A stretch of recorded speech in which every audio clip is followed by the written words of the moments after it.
بسم اللہ الرحمن الرحیم۔ السلام علیکم۔ ماں کی دعا۔ یہ اس دور کی بات ہے جب لوگ کم وسائل میں بھی دل کے امیر ہوا کرتے تھے۔ ایک چھوٹے سے گاؤں میں صالحہ نامی ایک نوجوان اپنی ضعیف اور بیوہ ماں کے ساتھ رہتا تھا۔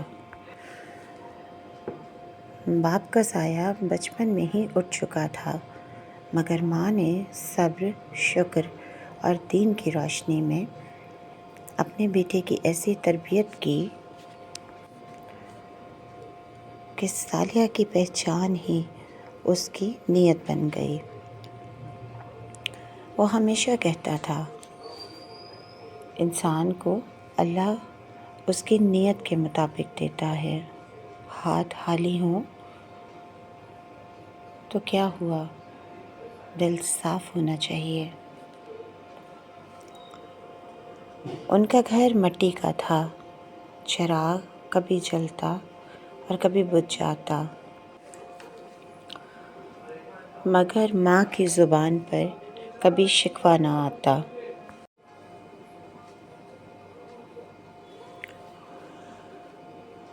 وہ صالحہ کو فجر کے وقت جگاتی، وضو کرواتی اور کہتی، بیٹا، جو دن اللہ کے ذکر سے شروع ہوتا ہے اس میں محرومی نہیں ہوتی۔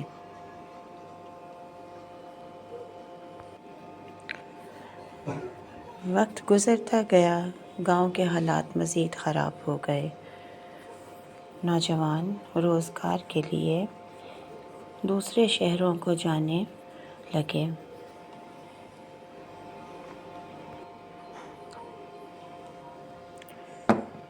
صالحہ کا دل بھی بے چین رہنے لگا، مگر ماں کو چھوڑنے کا خیال اسے اندر سے توڑ دیتا۔ کئی راتیں اس نے جاگ کر گزاری۔ آخر ایک دن اس نے ماں کے قدموں میں بیٹھ کر اجازت مانگی۔ ماں نے آسمان کی طرف دیکھ کر کہا، اے اللہ، میں نے تجھے امانت دی ہے، اب تو ہی اس کا محافظ ہے۔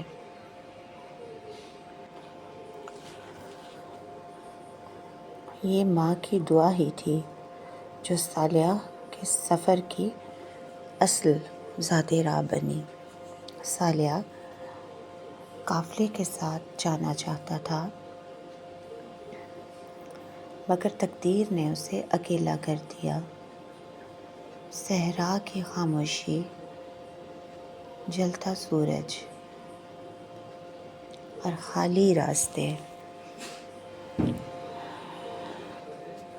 مگر صالحہ کے دل میں خوف نہیں تھا، کیونکہ اسے یقین تھا کہ جن کے ساتھ اللہ ہو وہ کبھی اکیلا نہیں ہوتا۔ راستے میں اس کی ملاقات ایک شخص سے ہوئی جو بظاہر بڑا نرم گفتار تھا۔ صالحہ نے حسن ظن سے کام لیتے ہوئے اسے اپنا ساتھی بنا لیا۔ اسلام ہمیں اچھا گمان رکھنے کا حکم دیتا ہے، مگر ساتھ ہی عقل استعمال کرنے کی بھی تلقین کرتا ہے۔ صالحہ نے نیکی کی نیت سے اسے ساتھ بٹھا لیا،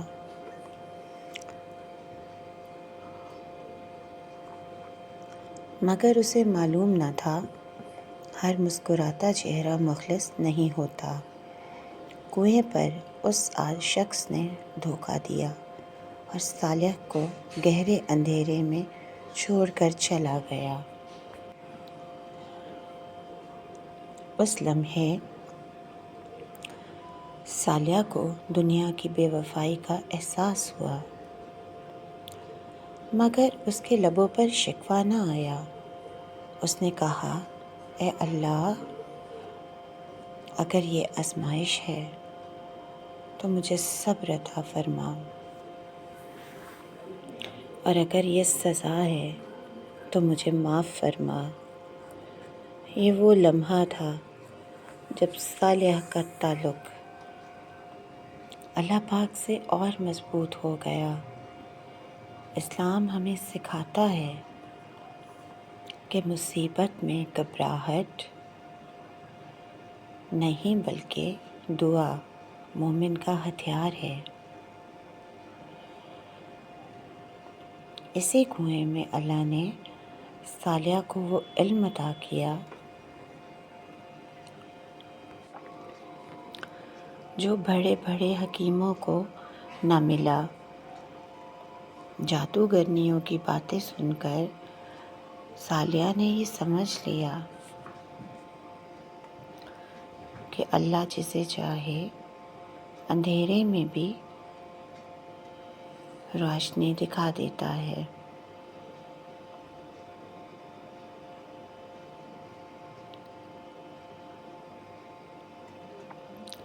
جب صالحہ کو کنویں سے نکالا گیا اور وہ غموں کے شہر میں پہنچا تو اس نے لوگوں کے چہروں پر مایوسی دیکھی۔ بیمار بادشاہ، معذور شہزادی اور خزانہ ہونے کے باوجود خالی دل۔ یہ سب اس بات کی دلیل تھی کہ دولت، صحت اور سکون کی ضمانت نہیں۔ صالحہ نے محل جانے کا فیصلہ کیا، حالانکہ جان کا خطرہ تھا۔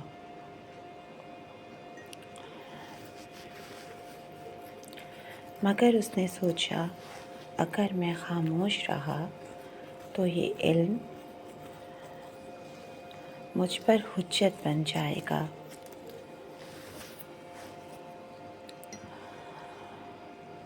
یہ ہمیں سکھاتا ہے کہ حق جاننے کے بعد خاموش رہنا بھی ایک جرم ہو سکتا ہے۔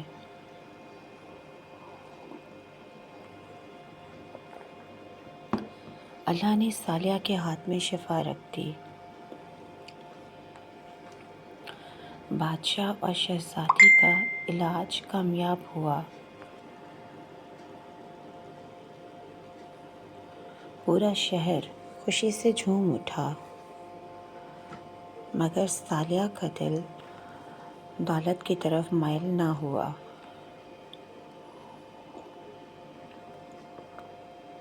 اس نے وہی مانگا جو ایک مومن مانگتا ہے، لوگوں کی بھلائی اور اللہ کی رضا۔ خزانہ کھلا، مگر صالحہ نے اسے اپنی ذات کے لیے نہیں، عوام کے لیے وقف کیا۔ یہی اصل اسلامی قیادت ہے، جو خود کم اور دوسروں کے لیے زیادہ سوچے۔ آخر کار صالحہ کو عزت، حکومت، نکاح اور ماں کی خوشی سب کچھ ملا، اور وہ شخص جس نے دھوکہ دیا تھا وہ اپنی ہی بری نیت میں ہلاک ہو گیا۔ اگر آپ کو یہ کہانی پسند آئی ہو تو اپنی رائے کا اظہار کامنٹ میں ضرور کیجیے گا۔ اللہ پاک ہم سب کا حامی و ناصر ہو۔ آمین ثم آمین۔ جزاک اللہ۔